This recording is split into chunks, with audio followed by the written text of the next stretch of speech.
Hello, everybody. My name's Matt. You'll find me on the internet as 8-Bit Raptor. I work for Shopify in the Ruby infrastructure team, and I'm here today to tell you about an issue that my team and I introduced during a project that we're working on, and about the ways I tried and failed, but eventually succeeded to fix it. So this talk has 4 rough sections. The first is going to be some background. I'm going to talk about memory and garbage collection and the variable width allocation project. It's going to be a bit of a brain dump, I'm afraid, but bear with me, because afterwards I'm hoping we'll all have enough of a shared language to understand the rest of the talk. The second and main part is going to be to introduce the problem that got introduced and the journey I went on to try and solve it. And then I'm going to tell you about some follow-up work that fixing this problem allowed me to do, and I'll summarize the current state of our variable width allocation project and where it will be when 3.2 is released in December. And finally, I'll just introduce HeapViz, a small tool I wrote as part of this project to visualize Ruby's memory space and help me debug the problem that I'm going to talk about. So let's begin our brain dump by talking about how Ruby used to organize its memory prior to 3.1 when we introduced a variable width allocation. So Ruby objects are stored in a data structure called the heap, and the heap is split into heap pages, and each page is an equal size, and it contains a number of fixed size slots that we put Ruby objects in. So when our Ruby programs create objects, they get placed in these slots. So Ruby uses a struct called rvalue to contain all of these objects. Every Ruby object can be represented with an rvalue. So my colleague Gemma introduced this in her talk before lunch, but I also wanted to focus for a bit on how Ruby stores differently sized objects. After all, the string hello RubyKaigi, thanks for having me, is clearly going to require a lot more memory than the string hello. So Ruby does this using the concept of embedded or extended objects, which are allocated in the program heap. So when our program runs, right, the operating system provides us with a contiguous chunk of memory in which to work, and this is split into 2 regions, the stack and the heap. We don't need to know anything about the stack for this talk, so I'll just ignore it. But all of our dynamic memory allocation happens in the heap. This is any memory that's executed during the runtime of our program. In C programs like the Ruby interpreter, we achieve this using a few related functions in the C standard library, malloc, which allocates memory, and free, which deallocates it and returns it back to the heap. So when I say the Ruby VM allocates its heap at startup, what I actually mean is that Ruby uses some memory from the program heap that it's been given, fashions it into a data structure to hold objects, and internally that data structure is also called a heap. So this distinction was a little bit confusing to me, but is important, because going back to how Ruby allocates embedded or heap allocated objects, I'll run through a quick example. So the simplest case is when we allocate the short string hello. All our value types just contain a few bytes of metadata, and then the remainder of the slot can be pretty much used as we wish. If there's enough free space, we can just push our object straight into the slot, and it fits neatly inside. We don't have anything else to worry about. But when the object is too large to fit in the slot, Ruby uses malloc to allocate some space in the program heap, and it puts the data in there and stores a pointer to that separately allocated memory region.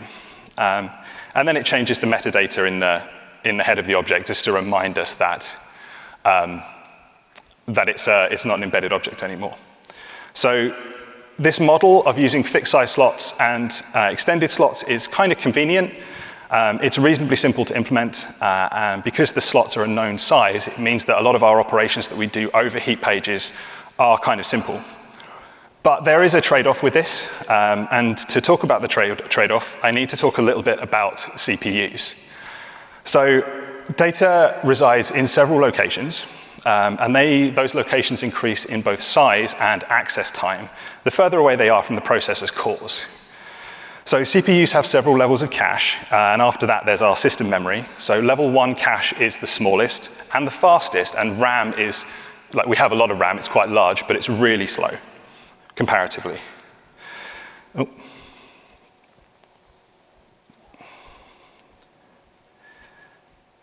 Yeah, sorry. So the CPU always looks at the level 1 cache, and if the data is not found there, that's a cache miss. And it has to go and fetch the data from the next closest data store, and so on. And when it finds it, it kind of stores it in all of the other caches on the way back up. And the aim of this is just to make sure that the data that the CPU needs most is always closest to the CPU.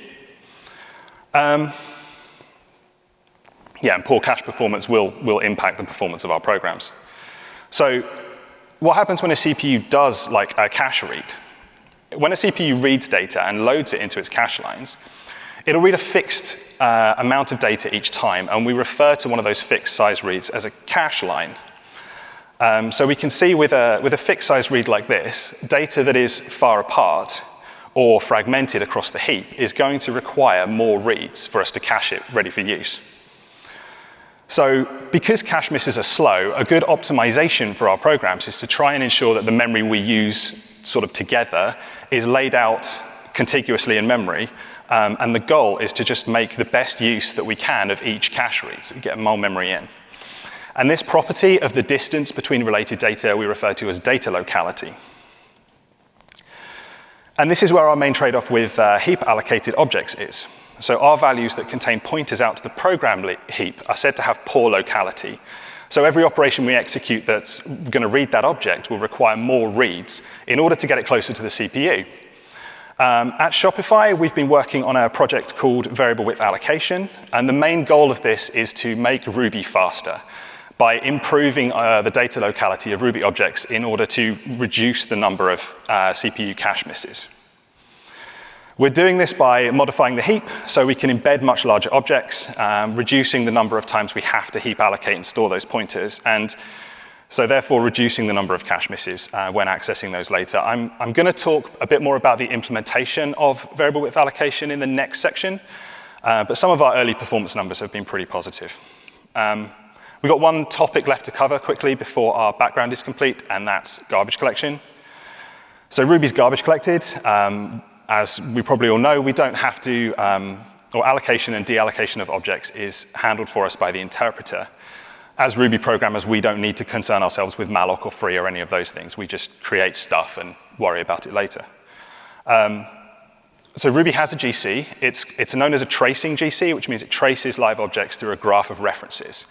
And in this context, a reference, or when a Ruby object has a dependency on another Ruby object, we can say that it holds a reference to that object. So class hierarchies, array contents, ivars are all good examples of how one object can hold a reference to each other. So the garbage collector runs intermittently during the lifetime of our program. The interpreter triggers GC in certain circumstances, like when we run out of heap slots, for instance. And when it's triggered and GC starts, it stops executing any of our user code. It's a stop the world collector. And each GC is kind of split into two phases. The marking, which is where we use the references we talked about earlier to arrange all of our objects into a tree, starting at some known root objects. And then we just walk that tree, and any object that we can get to through those references, we'd set a bit on it to say that it's marked. The second phase is sweeping, which is where we just scan through the entire heap, and then any object that does not have that bit set gets freed, and we know we can reuse that memory again. And Ruby's GC is generational. This is to try and reduce the length of each GC pause. This is because object distribution is bimodal. Objects will either die young or they effectively live forever. And to take advantage of this, Ruby can run two types of collections, major and minor. Minor collections only consider the young object pool, and they're pretty fast, and so they run more frequently, whereas major collections consider all Ruby objects old and young, and they run less frequently. And Ruby's GC is incremental. It splits the mark phase over several cycles, so instead of having a long, infrequent GC pause, we end up with much more frequent but much shorter pauses. The impact of this is to try and make GC pauses more predictable. It allows our programs to have more consistent performance at roughly the same throughput.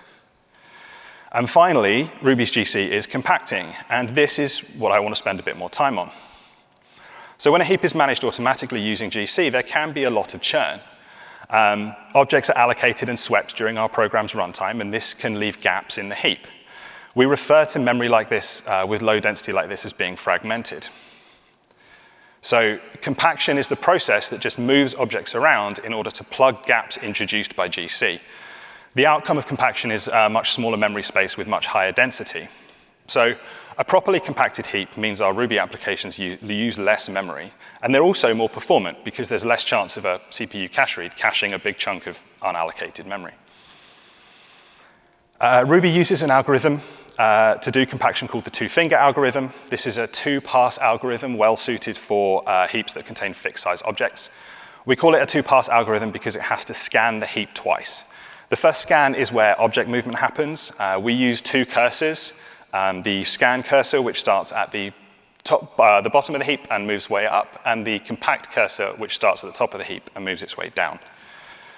So the scan cursor moves first. It steps up the heap until it finds an empty slot, and then the compact cursor moves and steps down the heap until it finds an object. When it finds one, it moves that into the empty slot at the scan cursor's location, and it carries on doing that until both cursors have met. Which means that there are no more vacant slots to fill and no more objects left to move. When an object gets moved, it also leaves a forwarding address in the original slot to tell it where it's gone. And at this point, when the cursors have met, everything to the left of those cursors is going to be a live object, and everything to the right is either going to be an empty slot or a forwarding address. And then we run another step called the updating references step. And here, the GC does a full heap scan. It iterates up the heap, slot by slot, and when the cursor encounters a filled slot, it follows all the references. If any of those references lead to a forwarding address, then the forwarding address is followed, and the original reference is updated to point to its new location. And at the end of this, all the forwarding addresses can be freed, and we're left with a fully compacted heap. So not all objects can be moved. Those that can't will be pinned during the marking phase. Pinned objects often come from C extensions, things like that. Compaction was originally introduced in Ruby 2.7, but could only be triggered manually using gc.compact. 3.0 introduced auto-compaction, but it was disabled by default. And auto-compaction required a much tighter integration between the various phases of GC. So now the sweep and the compact steps are combined. Every time we sweep a page, we then automatically go and fill it straight away. And that's all the background I want to give. That was kind of a lot of information, so I'll quickly summarize what I talked about. So Ruby divides its object space into a heap with pages and R values in slots. Ruby's got a compacting GC. Objects get moved during sweeping in order to improve the fragmentation.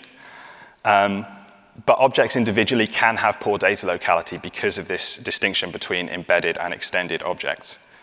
And we at Shopify are working on a project to try and make that data locality problem a bit better. And so now you've all got a working knowledge of Ruby internals. Let's go and talk about how variable width allocation works and the problem that we introduced with it. So variable width allocation introduced this thing called a size pool. Size pool is an abstraction over the Ruby heap. A pool contains a heap which can be garbage collected and compacted independently.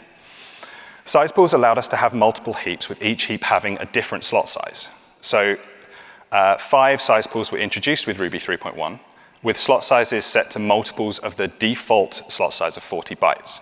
So now when we allocate a new object, if we know the size of the object at allocation time, it can be placed in a heap with appropriately sized slots, allowing the object to be embedded where in the past it may have been heap allocated.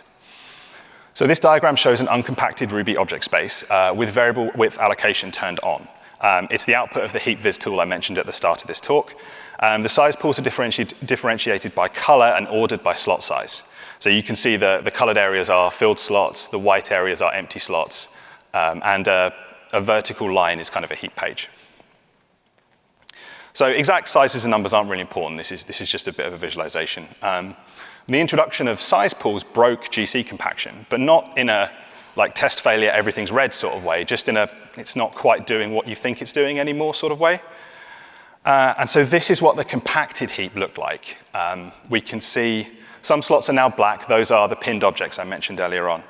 And the big green area is the smallest size pool, the original size pool. And it's clearly been compacted well. That feathering we saw of empty slots at the end of the heap is gone, and all the objects are nicely packed down. But there's been no change in any of the other heaps. All of our GC algorithms have quite reasonably assumed that we only ever have one heap. And now we have 5. So what's going on? When compaction starts, it sets a global flag on the object space to say it's running.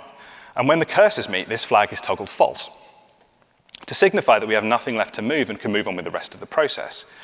But now we don't have a single set of cursors. We have one per pool. And as soon as the first pair of cursors met, that flag would be toggled false, compaction would stop, and we'd only ever effectively be compacting one heap. So this is what I started looking at fixing. I needed all the size pools to be compacted, not just the first. So first attempt, nice and easy, scope all the compaction context to the size pool. So this is the simplest solution, and it worked. Each heap knows about its own compaction status, auto-compaction works within the heaps, and when compaction is triggered manually, we just iterate through all the size pools and manually do each one. So great, compaction worked again, talk over, right? I could not upstream this. We're now doing 5 times as much work as we were before. Our 2-pass algorithm now requires 2 passes over 5 heaps. But it's worse than that. Because objects can hold references to objects in other size pools, in order to properly update references, we need to scan all 5 heaps. And this means that to compact fully all 5 heaps, we're doing 30 heap scans, 1 for movement and 5 for updating references per heap. Adding a 6th heap increases that to 42, and a 7th to 56, and so on. So this was unacceptably slow.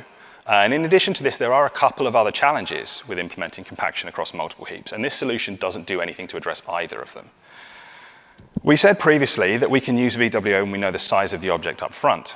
These are all examples where variable width allocation can be used currently. But what if we don't know the size of the object at allocation time? Or what if it changes size?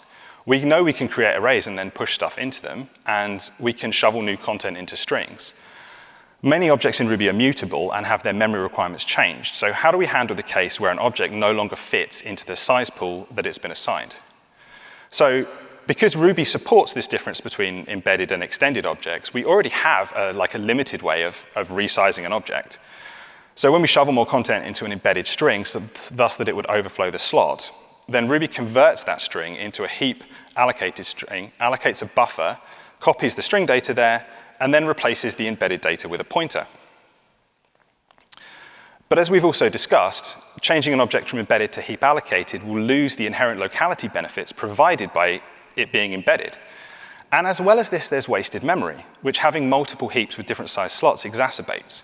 If a string is embedded into one of the larger size pools and takes up, say, most of the slot, then when it gets resized up and the data moved out onto the program heap, well, now that large slot just contains a few bytes of metadata and a single pointer.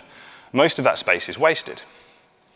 So the first challenge with this solution was that it's very wasteful of memory when compaction is enabled, especially on the larger size pools. And the second challenge is that there's no way of moving any objects between the size pools, and solving this would allow us complete flexibility of where objects are placed and address the memory of inefficiency at the same time. GC Compaction already moves objects around within a heap and does contain all the features we need to update references, so it should be feasible to use compaction to move objects around between the pools and then re-embed that heap allocated data where necessary. So let's mark this up as a fail and try something else. With my second attempt, I thought, well, let's try and make the 2 phases of compaction independent of each other. I changed the object movement step so that after it moved everything on the first heap, it would pause and then move on to the second heap.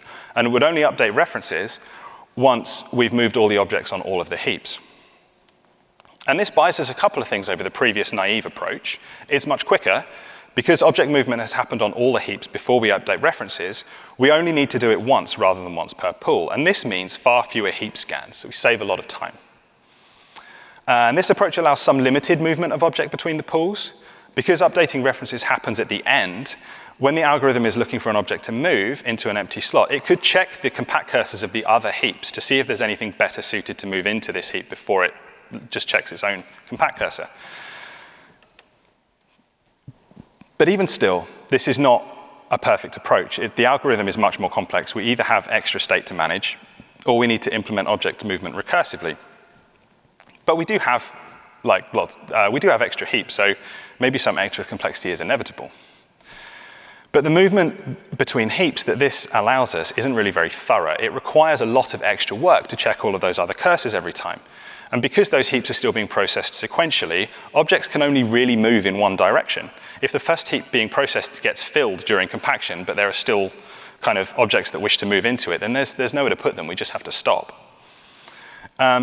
And at this point, I had a tiny epiphany. Objects being moved don't always have to come from the compact cursor. What if I could move objects from somewhere else?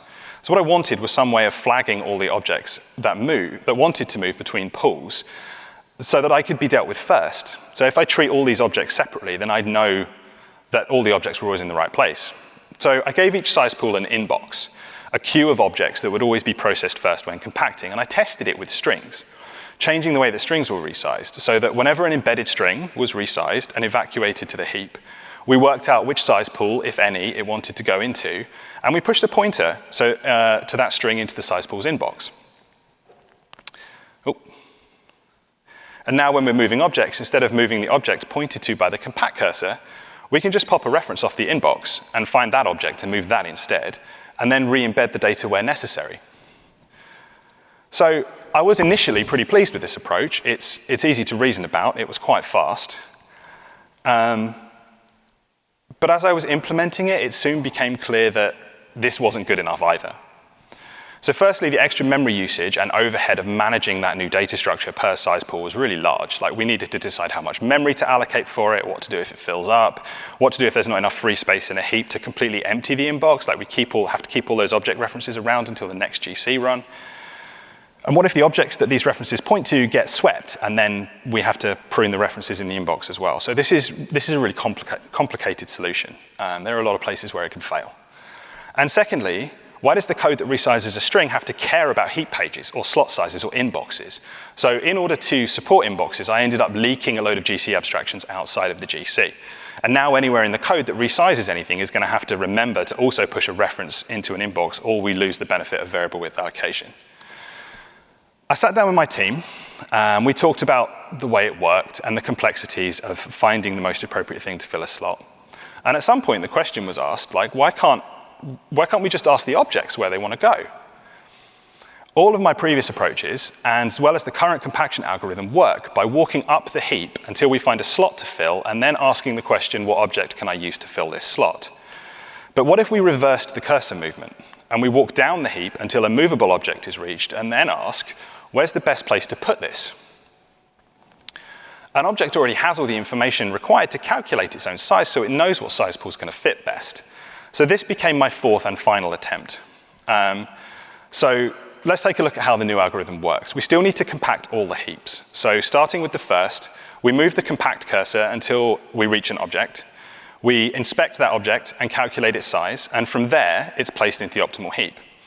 If it belongs into a different heap than the one it's currently in, that heap is swept until there's a slot at the scan cursor, and then the object is moved in. And the same process applies for all objects, all heaps, no matter the destination size pool.